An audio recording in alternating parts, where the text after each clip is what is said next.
Do you think you're a better mom on mushrooms?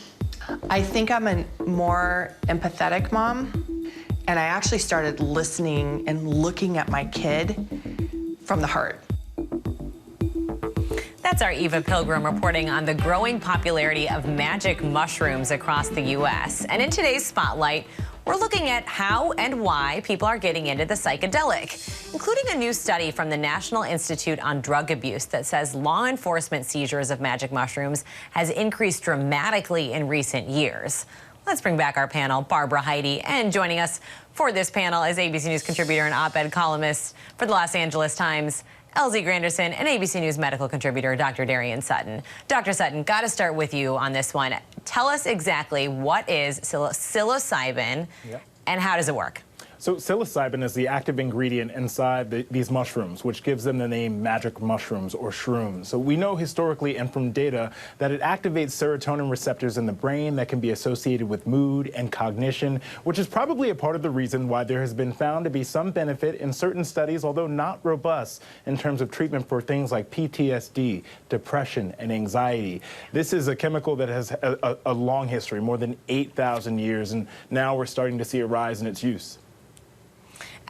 So this microdosing has become popular with shrooms. Are there any safety concerns associated with this as this gains popularity? There are. You know, as an emergency physician, I have to say that there are some concerns that can become an immediate emergency. For one, these types of chemicals can destabilize someone. They can lead to an increased risk of a psychotic episode. They can even increase one's risk of ideas of self-harm or suicidal ideation. And so for that reason, and also not knowing its potency and possible drug interactions, you have to be really cautious with these types of substances. Dr. Darian Sutton, our medical correspondent, always laying this out very clearly for us. Barbara, this landscape is clearly evolving when it comes to recreational drug use. The study we mentioned shows that researchers found that seizures of these magic mushrooms has been going up, especially in the Midwest. What do you make of this? Well, I'm certainly very concerned and certainly skeptical about, whether this should be accepted or anything. I understand some people, if this helps with depression or PTSD, others that haven't been responsive to things, that this might be helpful, but obviously it has to be very controlled and researched a lot more and looked at, but not in a recreational way.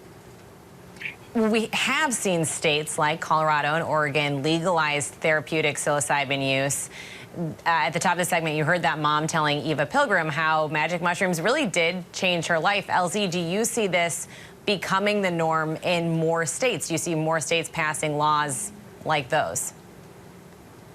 Well, certainly if they follow the pattern that happened with recreational medical marijuana, it certainly seems that way.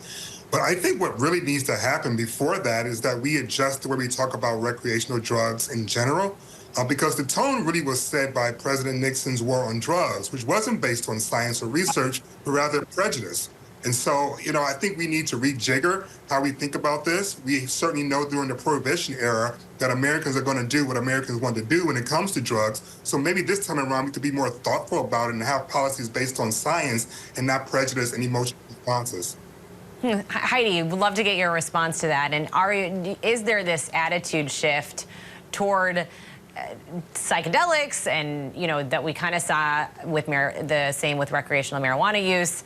Is this an issue for voters as they consider what their votes are going to be at the ballot box? I used to do drug enforcement in North Dakota, and I've watched as there's the growth of all of these products that are asking people to use something that is not normally occurring in their body to change their state of mind. We have a drug problem in this country. And so to say, okay, nothing to see here, we're just going to let this catch fire the way we did recreational marijuana use, I think that is a trend that we should not, it's a treadmill we should not get on. And one of the reasons why this is so dangerous is because over the years, we have not researched these products because they haven't had medicinal uses otherwise. And so we've got the use ahead of the science here. Always important to know the risks, even if there are those benefits. Guys, Barbara, Heidi, Elsie, and Dr. Sutton, thank you all so much. Hi, everyone. George Stephanopoulos here. Thanks for checking out the ABC News YouTube channel. If you'd like to get more videos, show highlights, and watch live event coverage, click on the right over here to subscribe to our channel. And don't forget to download the ABC News app for breaking news alerts. Thanks for watching.